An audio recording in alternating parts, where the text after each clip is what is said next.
Can we talk about the F word? No, it's not the four-letter one that you're all thinking of. We're talking about feedback, this word that makes people shiver, that makes their tummies flip upside down and makes us dread having these conversations. What is it about feedback that makes us so anxious? Well, I was diving into our vault of workshops and, we've got a lot of it. And I came across this one slide that I honestly had forgotten that we had about the feedback fallacy. I posted this on LinkedIn. So if you're interested in seeing this slide, it is up on my LinkedIn account. The whole thing about the feedback fallacy is that we look at feedback as either positive or negative. When we do that, it's not good because it's binary. And it also creates a really unhealthy dynamic between the leader and the recipient of the feedback. Let's look at the dynamics. And then let's look at alternatives that can flip the script and get us back on track in our overall intended outcomes around feedback. When we look at negative feedback, it's when people tell us the things that we need to do differently. And I can't tell you how many different leaders I've talked to. They're like, I'm really good at feedback. I address things when they happen. I tell people what they can do better. So I want to just put you back in those shoes when you were first getting started in a job or when you were learning something new and someone came to you with constructive criticism. And I'm using air quotes on that because really what it is just criticism. It's highlighting what you didn't do well, what went wrong, what you can do better in the future. The problem with that is it immediately puts the other person in a defensive, self-protective stance. I'm not right. I'm wrong. There's something wrong with me. And so whatever opportunity we thought we had of creating teachable moments, we're probably getting a fraction of compliance or agreement. Oh, yes, I'll do better next time. Under the surface, that person is shivering like nobody's business. I'm going to get fired. They're going to stop respecting me. Oh, no, they're not going to trust me. Oh, no, I'm going to get demoted. Consequence. Because there have probably been points in the past where that has been what has happened. Or maybe they were in a family or in a learning situation where they were criticized and made to feel small and less than. That's not our intention in giving that feedback, right? No, probably not. We just want to see things corrected. And so we're moving on our merry way, not knowing the damage that we've created by bringing this up to the person. On the flip side, if we're providing positive feedback, that becomes the carrot. It becomes this expectation or this striving for getting that external validation. My boss thinks I need to get more of that serotonin and endorphin hit. Give me more, give me more, give me more, like a Pac-Man.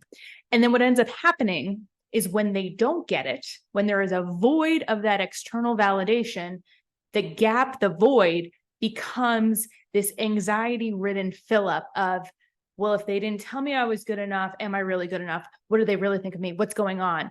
And they start becoming burdened with worry. In fact, I just talked to a client about this because they didn't get the conversation. Their mind went rampant with all the things that could be going wrong. And in reality, because they weren't a squeaky wheel, they weren't a top line priority. So we have to be very clear in our intention of giving the feedback. So if there is a correction needing to be made, it needs to be a two-way street. It needs to be a conversation of, I noticed this. Can we have a conversation about it?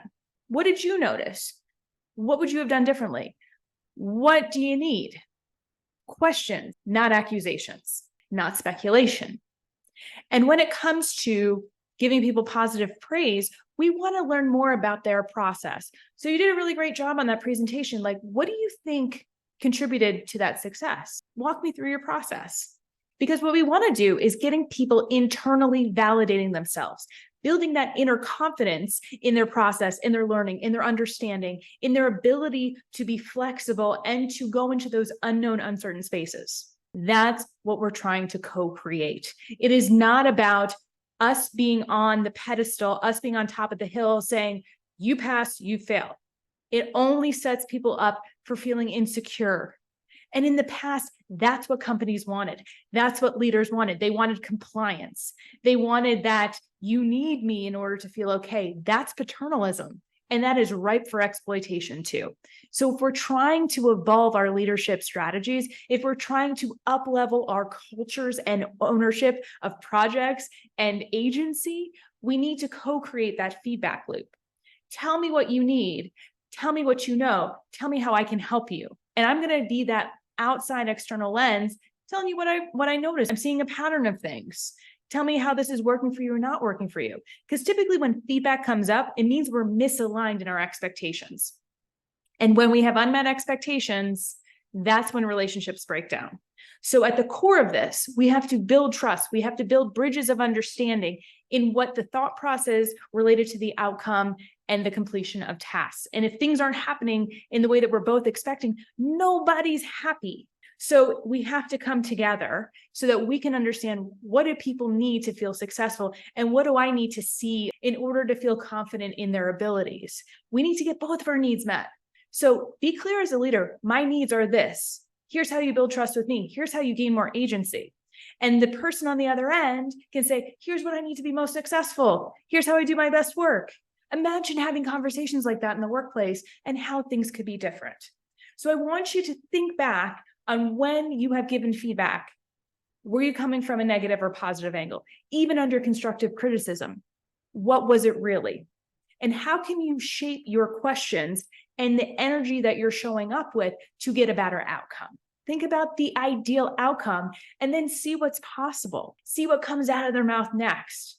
You will be surprised that when you change your approach to feedback, your outcomes and your relationships with your team members will drastically improve. So I hope this was helpful. Y'all keep being awesome, and we'll catch you next time.